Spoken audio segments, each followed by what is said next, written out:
Nous allons parler ce soir du chapitre 14 du prophète Ézéchiel. C'est un texte donc très intéressant et très important.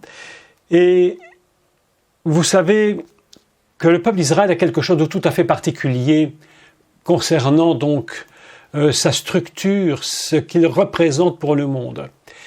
Israël, en fait, lorsqu'on lit l'histoire d'Israël, on se rend compte que ce peuple est un peu le, comment dire, on dit ça le mot en français, le microcosme de toute l'histoire du monde.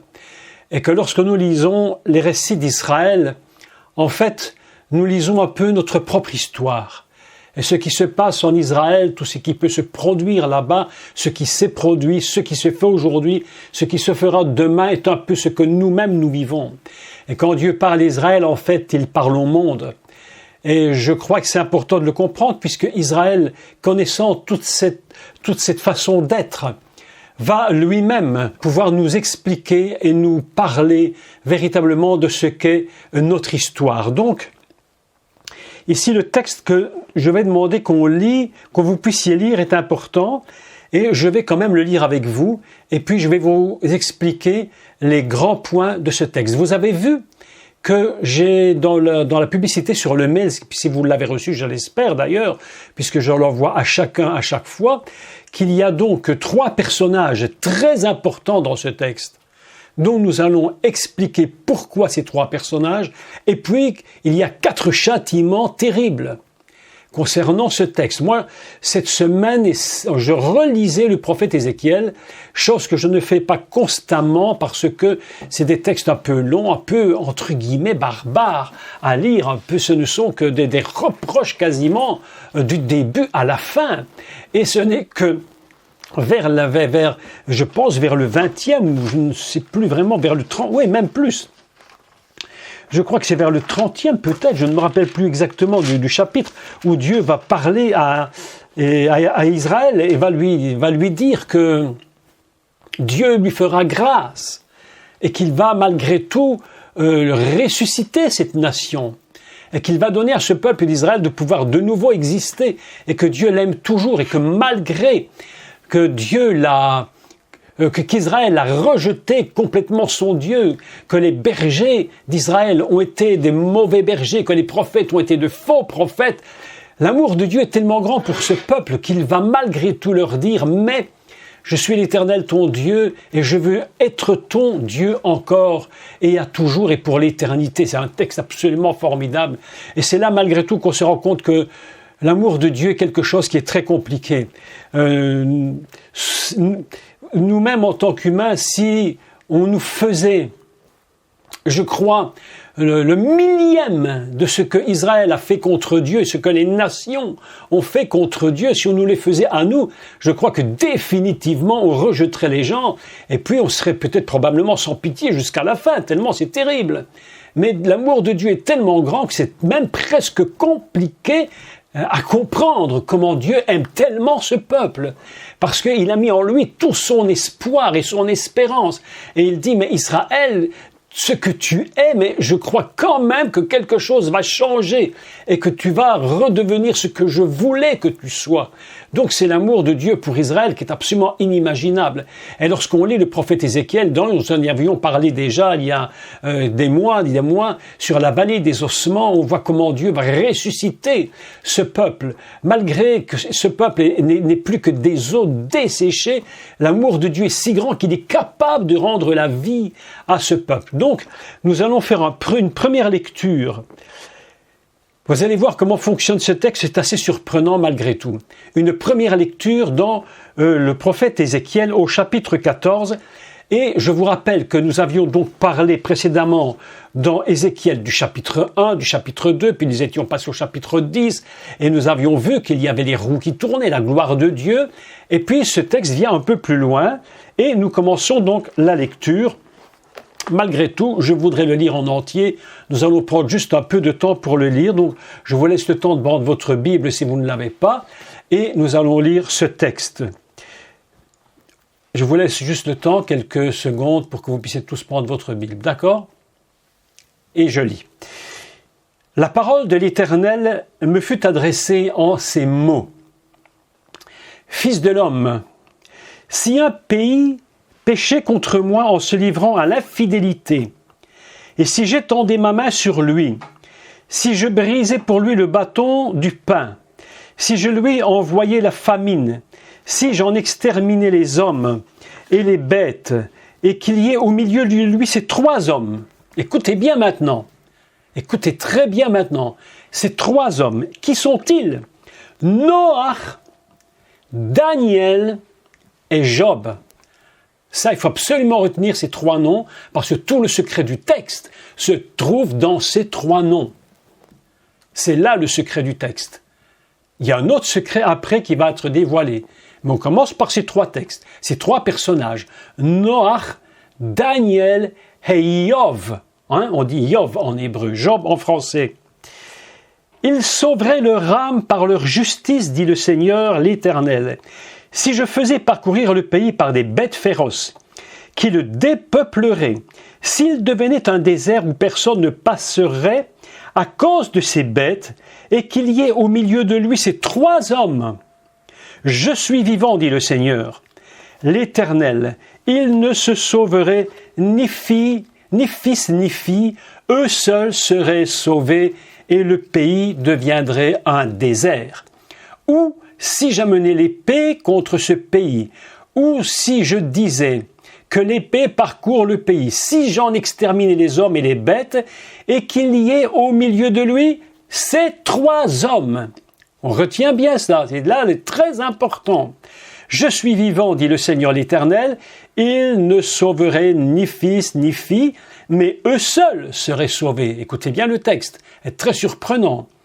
Ou si j'envoyais la peste dans ce pays, si je répandais contre lui ma fureur par la mortalité pour en exterminer les hommes et les bêtes, et qu'il y ait au milieu de lui Noé, Daniel et Job, vous voyez, je suis vivant, dit le Seigneur l'Éternel, il ne sauverait ni fils ni fille, mais il sauverait leur âme par la justice.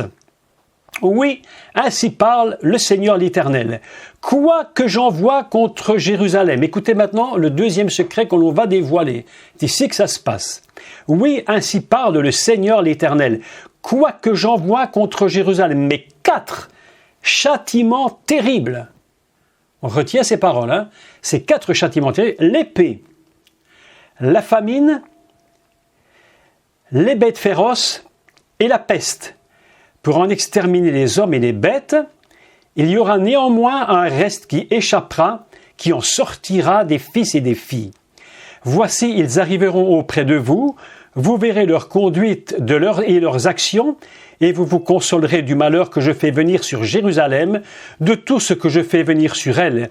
Ils vous consoleront quand vous verrez leur conduite et leurs actions, et vous reconnaîtrez que ce n'est pas sans raison que je fais tout ce que je lui ai fait, dit l'Éternel, le Seigneur. Voilà un texte absolument très, très, très important concernant donc l'État d'Israël. Nous nous souvenons quand nous lisons, si vous l'avez lu, et ce serait bien que vous l'ayez lu, tout ce prophète Ézéchiel.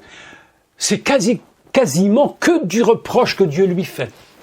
C'est un peuple qui est complètement perdu. Il s'est tourné vers les idoles. Lorsque je relisais tout ce qu'ils ont fait, je me disais, mais ce peuple est tombé dans une déchéance de péché absolument, mais inimaginable. Et, comme je vous le disais au début, Israël représente le microcosme du monde. Et ainsi, lorsque nous voyons Israël, nous pouvons aussi comprendre quelle est la structure, comment fonctionne notre monde lui-même. Un monde qui est complètement dans le péché. Un monde qui se tourne loin, qui n'en a plus rien à faire du tout de Dieu, mais absolument rien du tout. Aujourd'hui, plus que jamais, on se rend compte que les gens se prennent pour Dieu. Ils s'imaginent que tout leur est permis, que tout leur est possible. Il n'y a plus aucune conscience du péché, sauf quelques exceptions. Et voilà que ce texte nous dit quelque chose d'absolument, mais incroyable.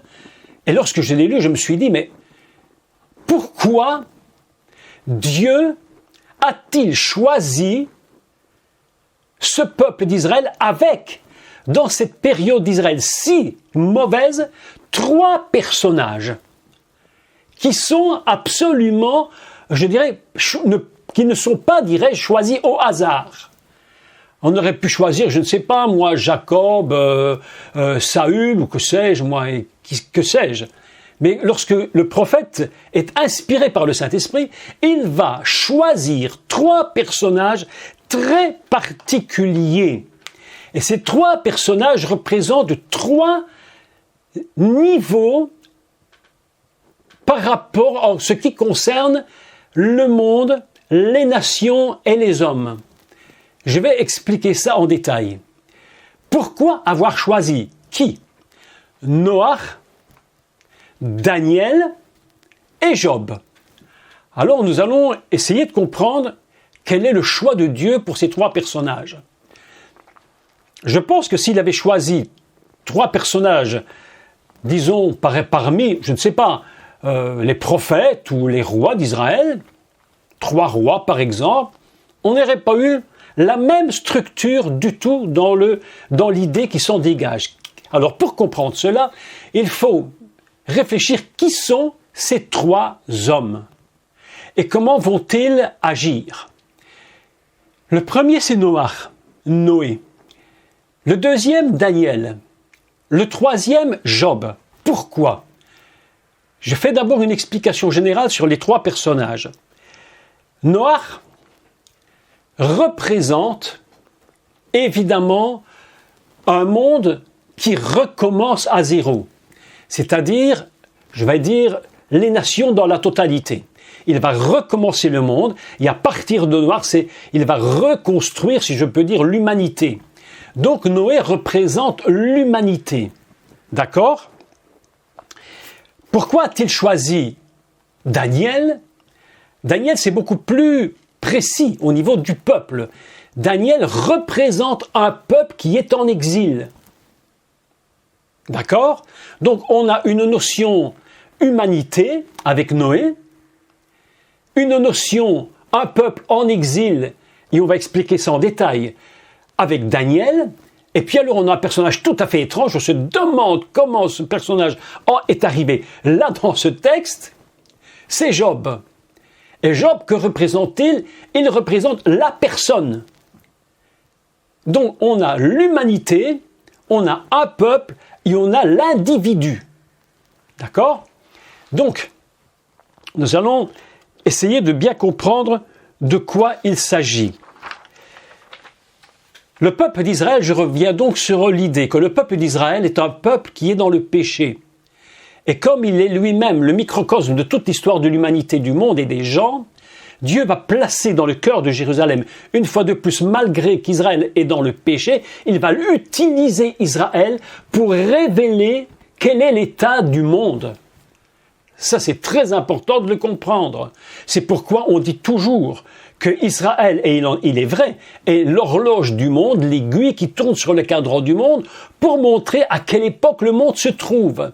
Et bien qu'Israël soit un peuple complètement éloigné de Dieu, où ils n'en ont vraiment plus rien à faire, Dieu utilise quand même ce peuple pour nous révéler où nous en sommes dans l'histoire de l'humanité. Et où nous en sommes nous, et où en sont les nations. Donc parlons de Noach. Qui est Noach? Nous nous souvenons donc que Noé, évidemment, n'est pas du tout juif, n'a rien à voir avec les juifs. Noach, c'était avant Israël, donc il représente le recommencement de l'humanité. Et qui était-il? C'est un homme très particulier. C'est le premier homme dont il est dit qu'il était tzadik vetamim, c'est-à-dire qu'il était un homme, il était un juste et un homme qui était intègre. Ce qui est très surprenant d'ailleurs, écoutez bien, le lien qui se fait maintenant, c'est très surprenant. Le lien qui se fait entre Tzadik Vetamim, c'est le même qui est avec Job. Lorsqu'il est dit que Job était droit et intègre. C'est surprenant. Et c'est d'ailleurs pour cela, dans un contexte différent, que le Satan, le diable, va venir auprès de Dieu et lui dire, arrêtons, on en reparlera plus tard. Parlons toujours de Noach. Donc Noé est un homme, le premier dont il est dit de lui qu'il était juste et qu'il était intègre. Intègre, tam ou tamim, on va dire, c'est un mot qui signifie intègre, mais aussi un homme qui est simple. On peut traduire de simple. C'est pas un homme qui se complique. C'est pas un homme qui va chercher des complications. Un homme qui est dans la simplicité. Il est intègre parce qu'en réalité, il est simple. Vous savez, c'est la tête qui complique tout. Et quand la tête est simple, Dieu avait dit, d'ailleurs, Dieu a dit une chose merveilleuse. Il a dit, Dieu a tout fait simplement. C'est l'homme qui a tout compliqué. Dieu a construit un monde. Écoutez, Dieu a fait un monde d'une façon extrêmement complexe. Mais ça, c'est son job. C'est le job à lui, à Dieu. C'est le job du Créateur de faire les choses compliquées. Il dit, moi, j'ai tout fait. Mais pour lui, probablement, c'est pas du tout compliqué. Mais enfin, pour nous, évidemment, on comprend que Dieu, pour eux, c'est une chose inimaginable. Mais il dit, moi, j'ai tout fait ce monde. Ça, c'est mes affaires. Mais toi, je t'ai fait simple. Pourquoi tu compliques tout? Ça pourrait être tellement facile de vivre. Hein, ça pourrait être tellement simple. Les gens veulent tellement ce qui ne leur appartient pas. Vous avez vu les guerres, on fait des guerres pour prendre une nation fait la guerre pour prendre le pays de l'autre, alors qu'ils savent déjà pas gérer leur propre territoire, mais c'est pas grave, on veut en plus celui de l'autre, c'est vraiment tout compliqué.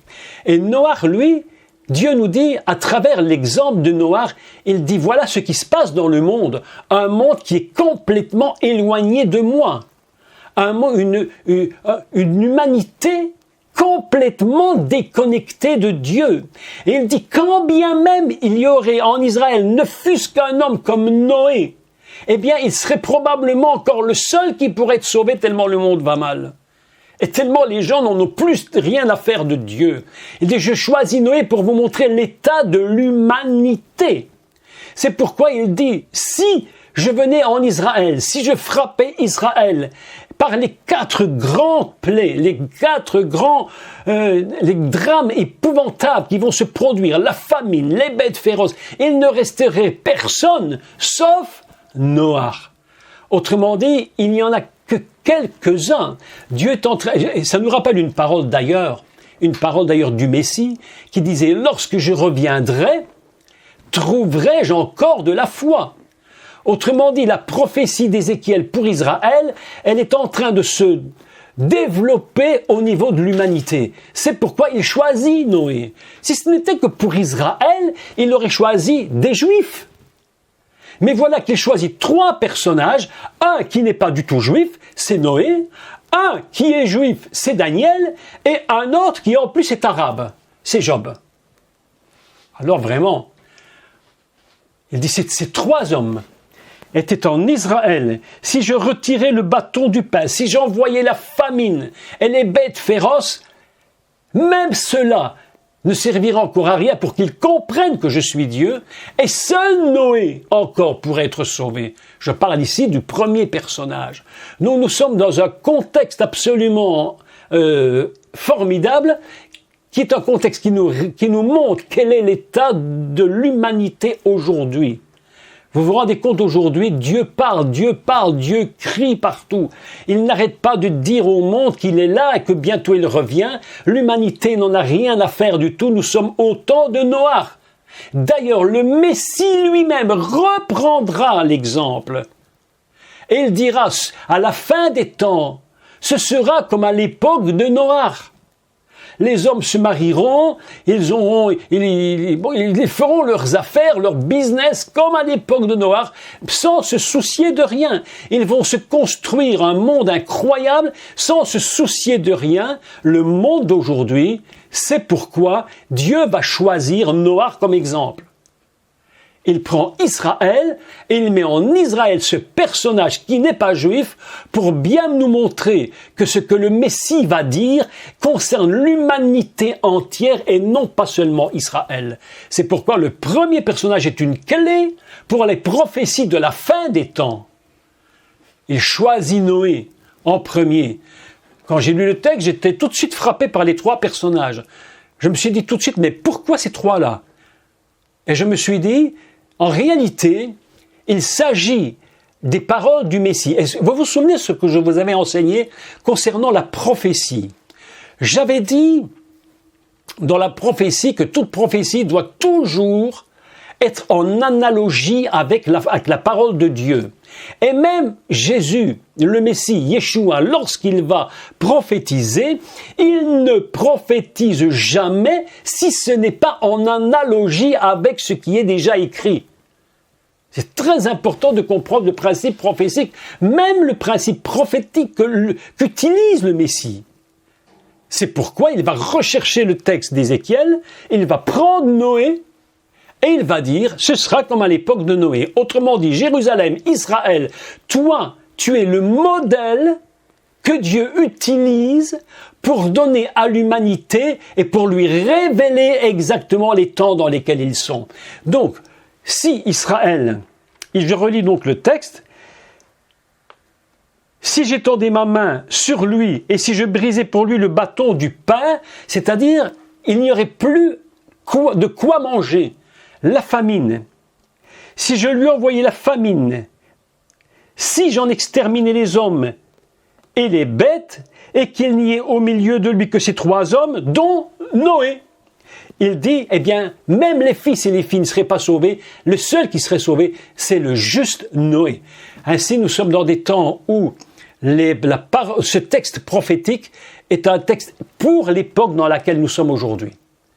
La première chose que nous découvrons dans ce texte, c'est que l'humanité entière est complètement détachée de Dieu et que lorsque le Seigneur reviendra, quelques-uns qu'on appelle les tzaddik tamim, les justes et les intègres, seulement ceux-là seront enlevés avec le Seigneur. Nous sommes dans l'époque aujourd'hui invisible,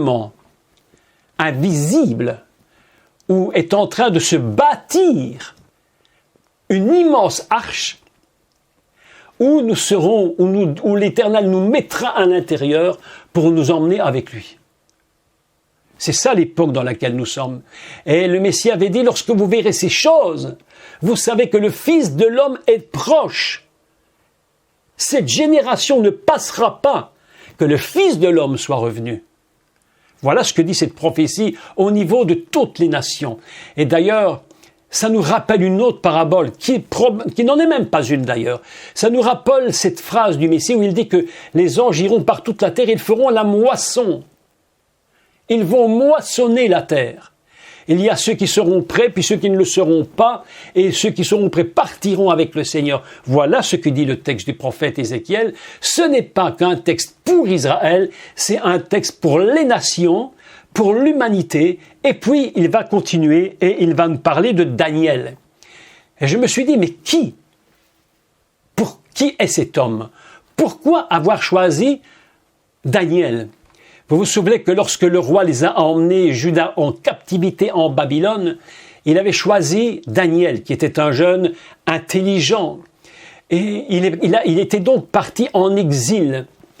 Et c'est ça qui est terrible dans ce texte, c'est que lorsqu'on regarde l'histoire de Daniel, on voit que c'est un juste qui paye le prix pour les fautes des autres. Daniel, normalement, aurait dû rester. C'était un homme qui était droit devant Dieu. Ses 3 amis étaient droits devant Dieu. Mais lorsque le peuple a péché, eh bien, nous nous rendons compte que la nation de Juda va être mise en exil et les justes vont payer avec les injustes. Et Daniel va partir en exil. Il y a un texte magnifique d'ailleurs, où il dit que lorsque le peuple de Juda a été mené en exil, ils sont passés devant la tombe de Rachel. Et il y a un texte extraordinaire. Rachel était morte évidemment depuis bien longtemps, mais le texte est extraordinaire parce qu'il dit ceci. Lorsque le peuple est en exil, il dit « Rachel pleure ses enfants ». Mais comment peut-elle pleurer puisqu'elle est morte ? Comment peut-elle pleurer? C'est pour vous montrer la force qu'il y a dans ce texte. Rachel, celle qu'on considère comme la mère, elle voit les enfants d'Israël partir. Et même à ce niveau-là, elle dit Rachel pleure ses enfants. Elle aspire à ce qu'ils reviennent de Babylone et qu'ils retournent dans leur terre. Que représente Daniel? Daniel représente les nations. Une nation, celle d'Israël, elle représente chaque nation. Ainsi, nous avons 2 personnages. Un qui représente l'humanité, un qui représente la nation. Et le prophète Daniel, la Bible nous enseigne, évidemment c'est un prophète extraordinaire, nous enseigne que lorsqu'il voit qu'il est écrit qu'il faudra 70 années et qu'après 70 ans, Dieu va les reconduire dans leur pays. Alors le prophète Daniel se jette à genoux et il prie avec intensité afin que la nation soit sauvée. Et Dieu dit, mais vous vous rendez compte, même si Daniel était au milieu, vous voyez le drame qui se passe. Il dit, mais même les fils et les filles ne seraient pas sauvés, seulement lui. C'est-à-dire que nous devons comprendre qu'une nation, la France, la Belgique, le Canada, la Suisse, toutes les nations, les États-Unis, quoi qu'on pense, il faut à l'intérieur qu'il y ait des justes qui soient capables de prier pour leur pays. C'est ça que représente ce texte, afin qu'il y ait des gens comme Daniel qui puissent trouver le salut. Quand bien même, dit Dieu, je mettrai Noé et Daniel, afin qu'ils comprennent.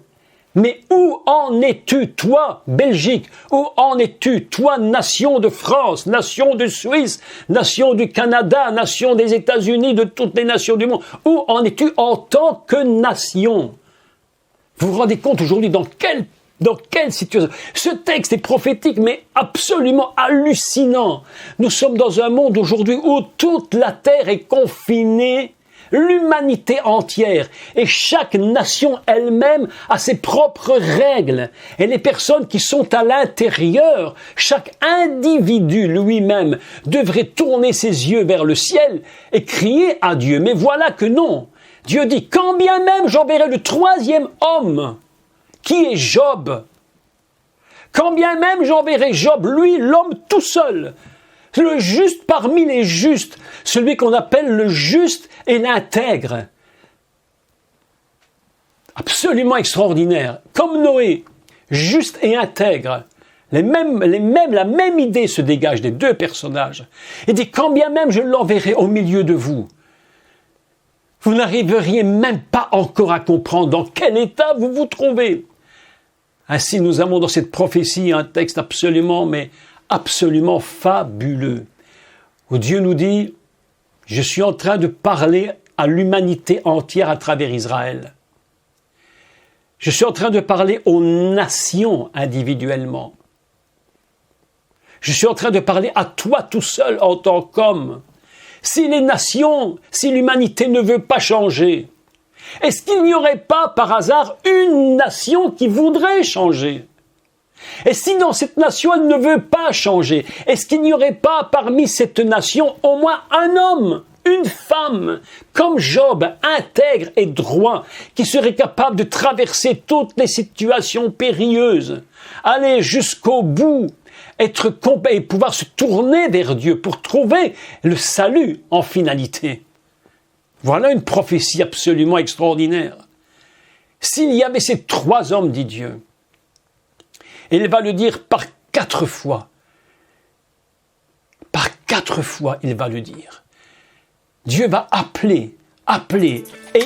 Alors la phrase qui est absolument formidable, il dit,